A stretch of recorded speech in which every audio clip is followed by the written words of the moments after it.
All right, Swing Dynasty, happy Tuesday, and it's a very happy Tuesday for me as the owner of Josh Jacobs, who uh, powered his way to a victory in the last quarter, I believe, the fourth quarter of the Denver versus Oakland game. He secured my victory over Burt with late touchdown, somewhat late touchdown, and some big chunk plays, 10, 11 yards. I was watching the game on Gamecast, not on a TV, and it seemed like I would turn on my phone, I'd see 10 yards, Josh Jacobs up the middle for 10 yards.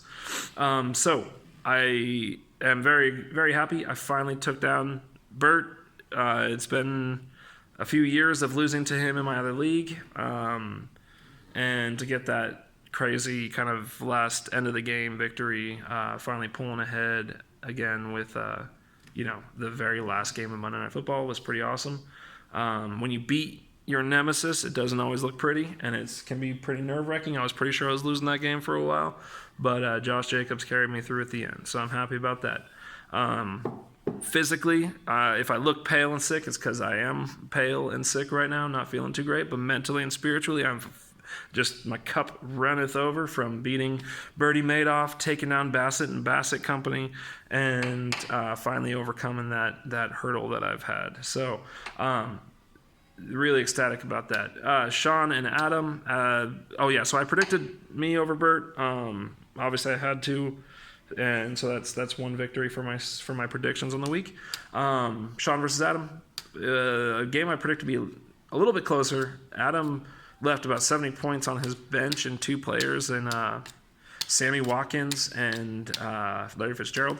And that Sammy Watkins is going to be very interesting just seeing his lineup with Tyreek Hill possibly missing a little bit of time.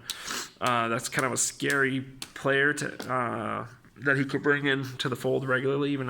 So very, very unfortunately, he left those players on his bench. Sean obviously left some points on his taxi squad, which will be interesting to see how he handles that. Sean, you can move your players out of the taxi squad. You just can't move new players into it at this point in the season. So you could move him off the taxi squad, but you're going to have to drop somebody else. Sean gets the victory. That was what I predicted. So that's 2 wins on the week for me right there. Daryl and JD, this was my only loss of the week in my predictions. I did predict JD to beat Daryl, which was not something I was super comfortable and confident about, but I thought maybe, I can't remember who I said JD had to do well. I think it was defenses shutting down some of Daryl's key players, but Daryl got enough from Patrick Mahomes and even sustained the loss of Tyreek Hill somewhat early in the game, and he did beat JD this week, so that's my one loss of the week.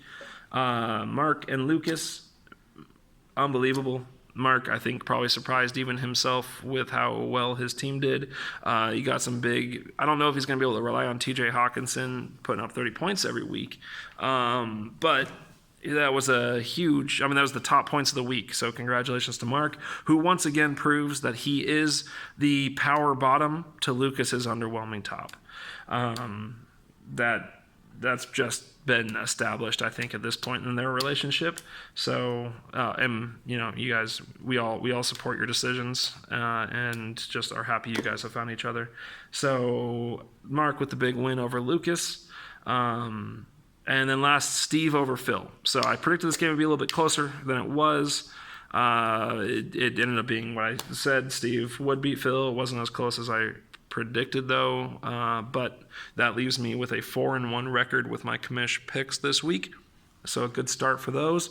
It was looking early at one point that it could have been as bad as 2-3, or at least at best 3-2. But then when I came back to beat Burt, I just had to say that one more time. When I came back to beat Burt, that pushed me to a 4-1 commish picks record this week. So, awesome week one. Very happy. Love this league. Happy that you guys are all in it, and look forward to more fun next week.